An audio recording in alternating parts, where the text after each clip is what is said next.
ओम शांति। आज प्यारे मीठे बाबा की मुरली मंथन की डेट है 19 मई 2025। तो आज मीठे बाबा अपने बच्चों से कह रहे हैं, मीठे बच्चे, श्रीमत ही तुमको श्रेष्ठ बनाने वाली है, इसलिए श्रीमत को भूलो मत। अपनी मत को छोड़ एक बाबा की मत पर चलो। श्रीमती हमको श्रेष्ठ बनाने वाली है। कल बाबा ने क्या बनाया था हमें? मीठे बच्चे में तुम फूल बनने वाले बच्चे हो, अपने भीतर के कांटे निकालते रहो। तो एक बात बताऊं, एक बहुत बड़ा कांटा होता है जो अपने आप को ना बहुत बड़ा फूल समझ लेते हैं कि मैं तो बहुत बड़ा फूल बन गई हूँ, फ्लावर। ये भी बहुत बड़ा कांटा है, अभिमान का कांटा। और पता है विशेषता क्या होती? जब कोई फूल बनता है ना, तो उसे सामने वाला भी फूल दिखता है, सामने वाला भी फ्लावर दिखता है, सामने वाले के भी खाली उनको गुण दिखाई देते हैं। वो है सच्चे सच्चे फूल। तो क्या हम ऐसे बने हैं? सामने वाले की भी हमें विशेषताएं दिखाई देती है। तभी बाबा ने कहा ना, श्रीमत ही तुमको श्रेष्ठ बनाने वाली है, इसलिए श्रीमत को भूलना नहीं है। श्रीमत ही हमें फूल बनना और देखना सिखाती है, बनाना भी। ठीक है, इसलिए श्रीमत को भूलना नहीं है। अपनी मत को छोड़ एक बाबा की मत पर चलना है। अपनी मनमत परमत तो लगाते ही रहे द्वापर से, और कहाँ गिर के पड़े हैं, किस खाई में धंसे पड़े थे। अब बाबा निकाल कर हमें श्रीमत पर चढ़ा रहे, तो ये बाबा की मत पर चलना है ना। और कहते हैं ना, लोग हमारे अच्छे काम को हमारी अगली गलती तक ही याद रखते हैं। लोग हमारे अच्छे काम को हमारी अगली गलती तक ही याद करते हैं। अतः कभी भी प्रशंसा पर गर्व महसूस मत करना और आलोचना में कभी भी उदास मत होना। ठीक है। प्रश्न है, पुण्य आत्मा बनने की युक्ति क्या है? पुण्य आत्मा बनने की युक्ति क्या है? उत्तर, पुण्य आत्मा बनना है तो सच्चे दिल से प्यार से एक बाबा को याद करो। पुण्य आत्मा बनना है तो सच्चे दिल से प्यार से एक भगवान को याद करो। दूसरी पर, कर्मेंद्रियों से कोई भी विकर्म न करो, सबको रास्ता बताओ। अपने दिल से पूछो, यह पुण्य हम कितना करते हैं? अपनी चेकिंग करो, ऐसा कोई कर्म न हो जिसकी 100 गुना सजा खानी पड़े। सुन लिया? पूर्ण आत्मा बनने की युक्ति। सारे लोग, लगभग बहुत सारे लोग कहेंगे हम तो अच्छे से चलते हैं, किसी को दुख नहीं देते, हाँ, मतलब कि गलत कर्म नहीं करते। लेकिन क्या उनसे ये पूछिए, सुख कितनों को देते हैं? दुख तो नहीं देते, मान लिया। सुख कितनों को दिए? बिना कहे किसी का काम कितना किया? सेवा में कितना काम, सेवा में कितना दिन बिताए? कोई मान शान की इच्छा रखे बिगड़ कितना काम किए? तो 0 बटा सन्नाटा ही आएगा, है ना। तो चेक करना है। हाँ, पुण्यात्मा बनना है तो सच्चे दिल से प्यार से बाबा को याद करो। बाबा जो रास्ता बताए उन पर चलो। कर्मेंद्रियों से कोई भी विकर्म नहीं करना है, सबको रास्ता बताना है। और कहते हैं ना कि ये जो संबंध होता है ना हमारे, सफल संबंध इस बात पर आधारित नहीं होता है कि हम बातों को कितना अच्छे से समझते हैं। सफल संबंध सिर्फ इस बात पर आधारित नहीं होता कि हम लोगों को उन बातों को कितना अच्छा समझते हैं, बल्कि इस बात पर आधारित होता है कितनी गलतफहमियों से हम दूर रहते हैं या दूर करते हैं। लोगों की भी गलतफहमियां, उसको कितना हम दूर करते हैं या दूर रहते हैं, हमारे ऊपर उसका प्रभाव नहीं आता। इस पर संबंध आधारित होता है सफल संबंध। और कहते हैं ना, वक्त और फैसले दोनों ही बहुत अनमोल होते हैं। कभी फैसला वक्त पे नहीं आता और कभी वक्त पर फैसला नहीं होता। तो खुद पर भरोसा रखिए, ईश्वर भरोसा रखिए, श्रीमत पे चले तो सारे फैसले वक्त पर ही आएंगे और सटीक आएंगे। ओम शांति। यह तो बच्चों को पता है ना कि हम ऊंचे तो ऊंचे से बाबा की मत पर चलते हैं। इतना तो पता है ना कि हमें भगवान मत दे रहे हैं, जो कि इस रावण राज में किसी भी मनुष्य मात्र की श्रेष्ठ मत तो हो नहीं सकती।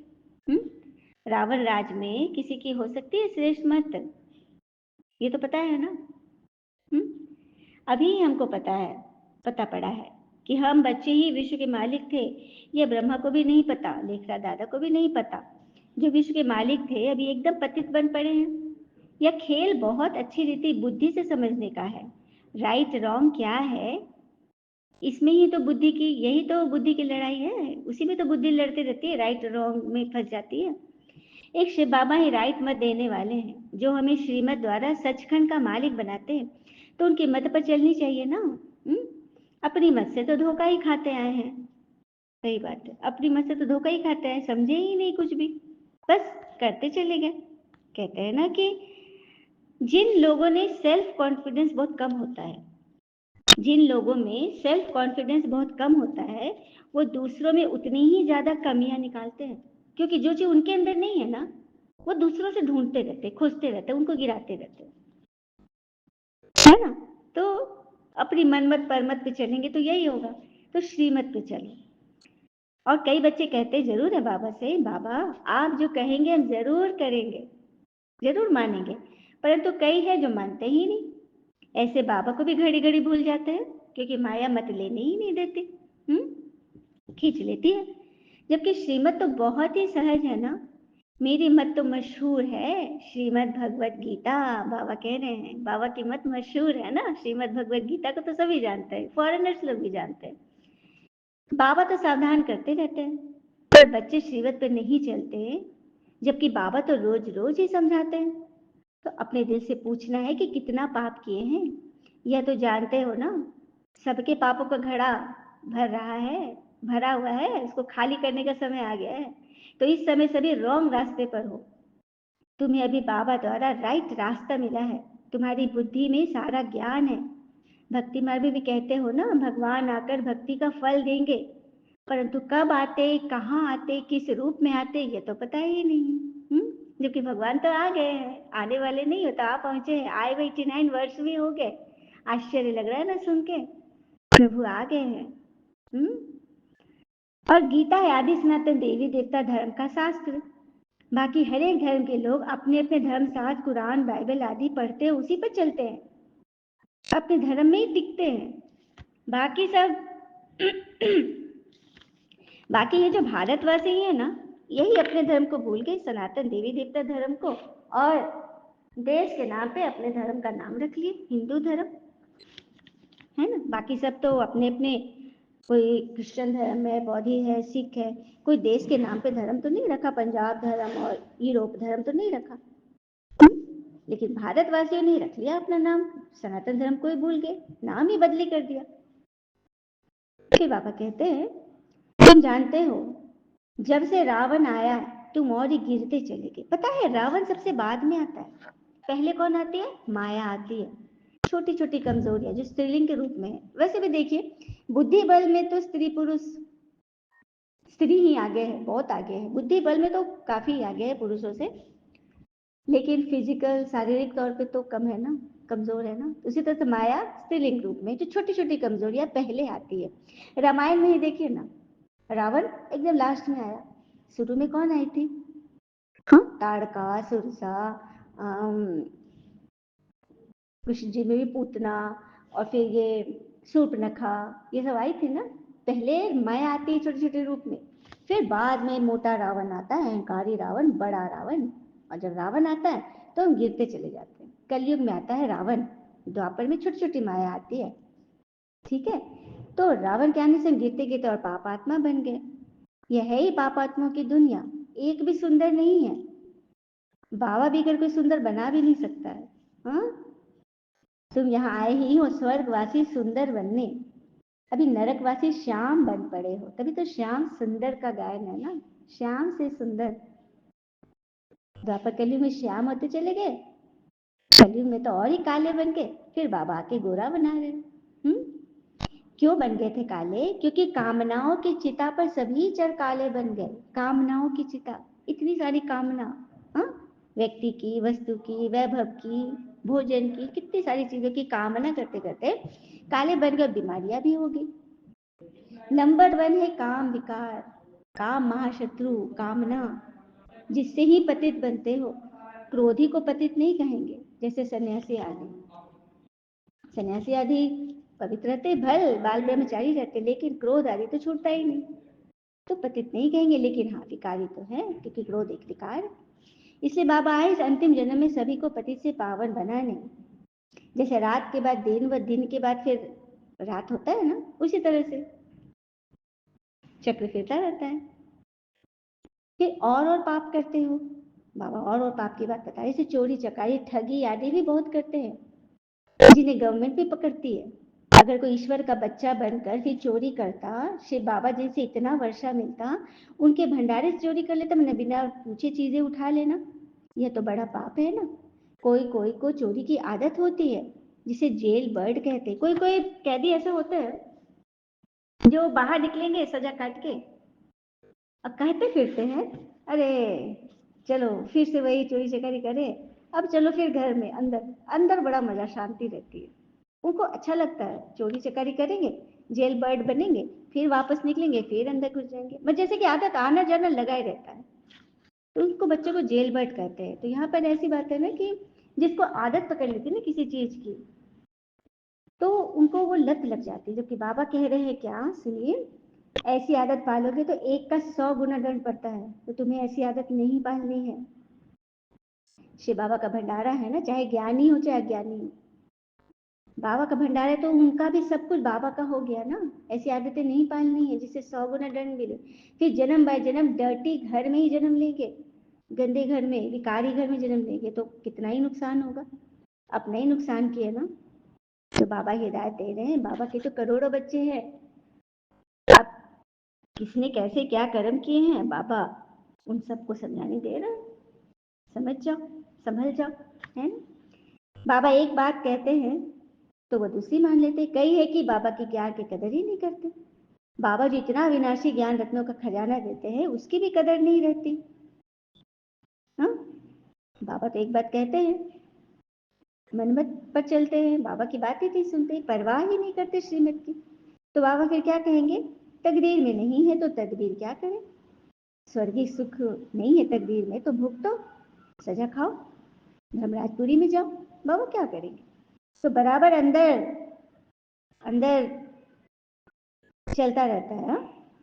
सारे दिन में कितने पाप, अंदर में जांच करो, सारे दिन में कितने पाप हुए, किसको दुख तो नहीं दिया, कितना याद किया जिससे कि पाप भस्म होंगे। बाबा बार बार कहते हैं सारे दिन में याद करो कि कितना क्या क्या किए, कौन कौन से पाप हुए, अरे अभिमान तो नहीं आया।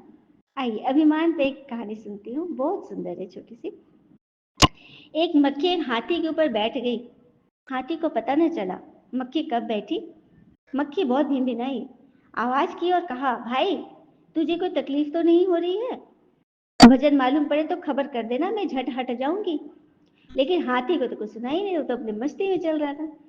फिर हाथी एक पुल पर से गुजरने लगा, बड़ी पहाड़ी नदी थी, भयंकर गड्ढा था। मक्खी ने कहा कि देखो 2 है, कहीं पुल टूट न जाए, अगर ऐसा कुछ डर लगे तो मुझे बता देना, मेरे पास पंख है, मैं तो उड़ जाऊंगी। हाथी के कान में थोड़ी सी कुछ भनभनाहट पड़ी, पर उसने कुछ ध्यान नहीं दिया। फिर मक्खी के विदा होने का समय आ गया, तो उसने कहा, यात्रा बड़ी सुखद रही भाई, साथी संगी रहे, मित्रता बनी, अब मैं जाती हूँ, कोई काम हो तो मुझे जरूर कहना।